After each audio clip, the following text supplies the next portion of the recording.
I could pick locks and pockets at 10, and by 14, I was creating phishing links and hacking into stuff. I'm in class the next morning and I hear that the principal wanted to see me. And he tells me that Joshua came to him saying that he knew I stole Becky's phone and he found out using the internet. But I was on a different time. It was on site. As soon as I saw Joshua in class, I was like, hey, yo, Joshua. I know, I always have hardware issues, but I'm an adult now and things are expensive. I can't afford to deal with some of these issues right now, bro. I mean, this is not what I signed up for. I don't like adults. But anyway, we here, we show up, deal with it somehow. Enjoy the video. Now, the title of the video is a bit misleading, but before I tell you the story, let me give you a little bit of a lesson on the history of Stello. Hey, that's me! You see, I live in Nigeria. I actually grew up in a small city called Warri in Delta State, and well, let's just say it didn't exactly have a reputation as one of the safest cities to live in. Think of it like a Nigerian equivalent of Chicago or Detroit or something, I don't know. Anyway, growing up, I was surrounded by violence, robberies, stuff like that. Heck, my family's been robbed a few times, 2 of them being in our own house. One of those 2 times by people who saw my dad as an op. As a matter of fact, the first time I saw a body, I don't think I was up to 13 years old, bro. That didn't happen in the main city though. It happened in the next town, which we had moved to right before I turned 11 because it was, safer. That didn't last though. It was actually pretty crazy growing up. The neighborhood I grew up in was one of the relatively safer ones in Warri, and even then, it was still pretty dangerous. Like, we'd been followed a few times. My aunt got mugged in our streets. People had their cars stolen, their houses broken into. It was crazy. My mother did her best to make sure I was well educated, had good values, didn't mix with the wrong people, and get involved in all of that.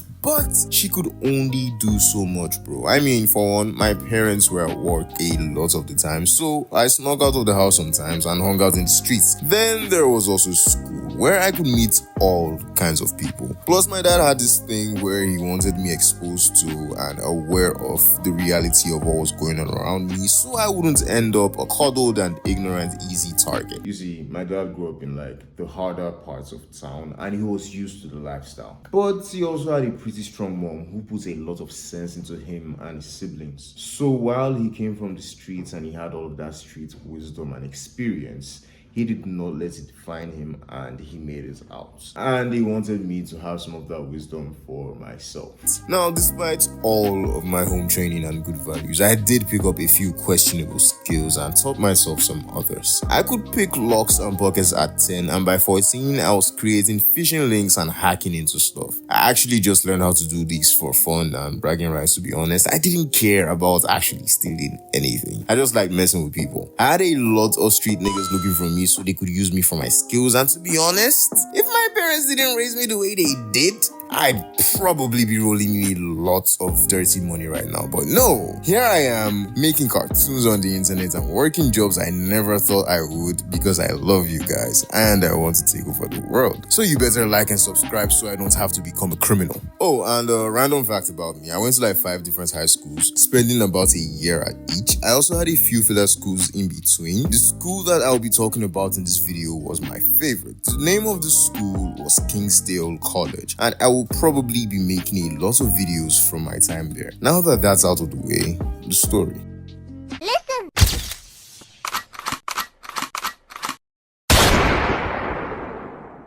So everything I'm about to tell you takes place in SS2, which would be like the Nigerian equivalent of the 11th grade. And in most Nigerian high schools, once you got that far, you had to choose between being a science student, an art student, or a social sciences student. I think there are other classifications, but those were the major ones at the high schools I went to, and I did not feel like doing any more research on this matter. Anyway, I was one of the new kids, and I was a science student, and anybody who went to a Nigerian high school knows that the science students usually have this unspoken beef with everybody else because we're just better. Duh. Okay, I'm being a little biased. But there used to be this belief that the science students were smarter, and since our class had mostly art students, this already put some sort of distinction between me and most of the class. Then there was the cultural difference. You see, I grew up in southern Nigeria and I just moved to the west with my mom and sisters. And this part of the country was predominantly Yoruba. And while I never experienced straight up bigotry, the differences between most of my classmates and I were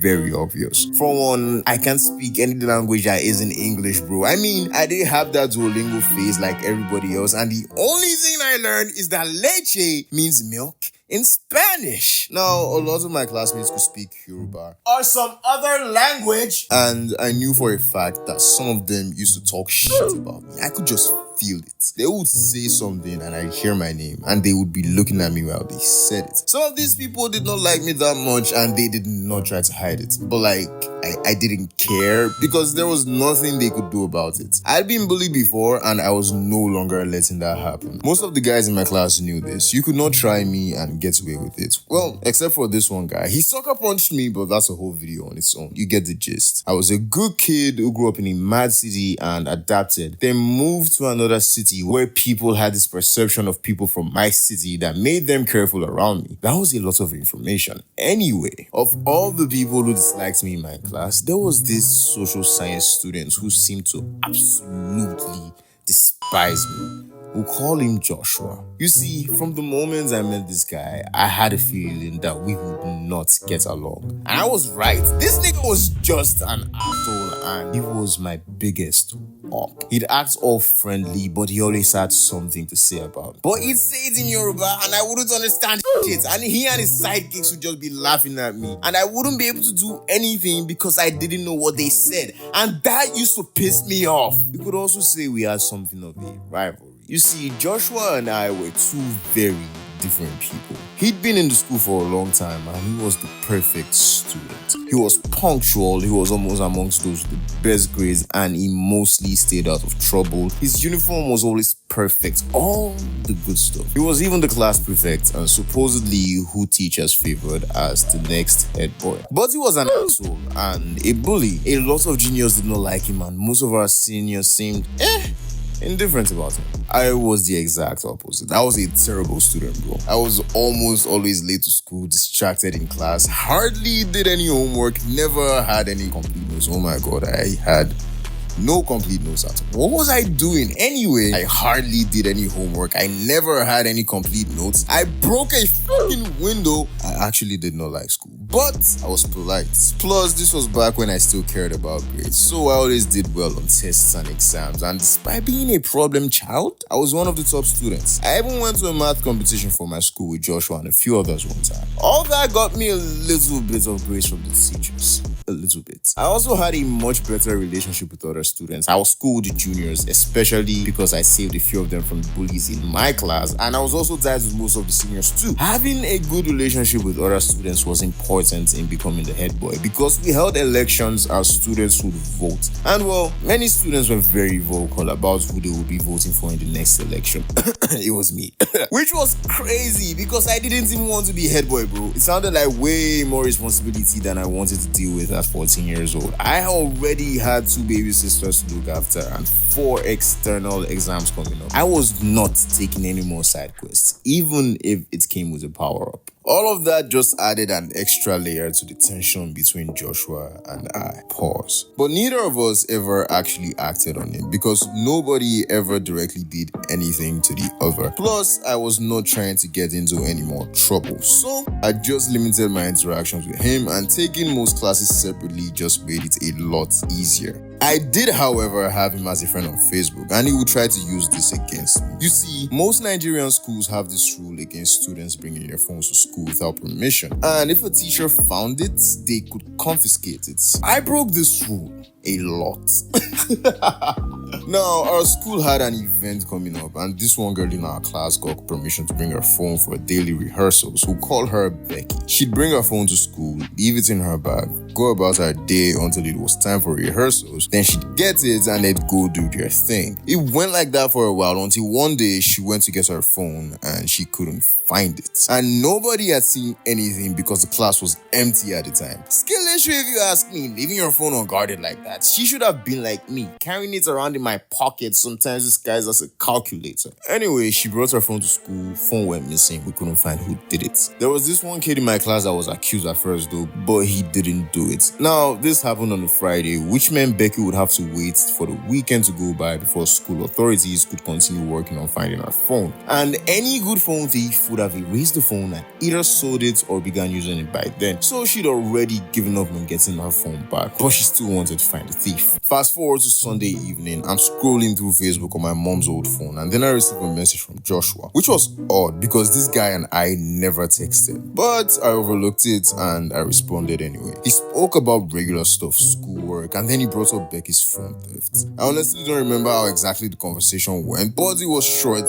and I go to bed not giving it any thought. I'm in class the next morning and I hear that the principal wanted to see me and my heart dropped to my stomach because despite always getting into trouble, I had never been called to the principal's office. What could I have done? I got to this man's office and I saw Joshua standing by his table and this confused me even more. I walk in, I greet the man and then he tells me that Joshua came to him saying that he knew I stole Becky's phone and he found out using the internet. You see, this was back in the time where if you use Facebook on a mobile browser, you will be able to see some information about how a post was made or a message was sent. Text would have Facebook for Android or iPhone attached to them, stuff like that, but it never gave any specific information about what device was used. According to Joshua, he had some new software that let him see my specific device name and model to be Techno Y3 when we were texting on Sunday evening, and it was the same as Becky's that was stolen. And well, since everyone in my class knew I didn't have a phone at the time, it could only mean that I stole it.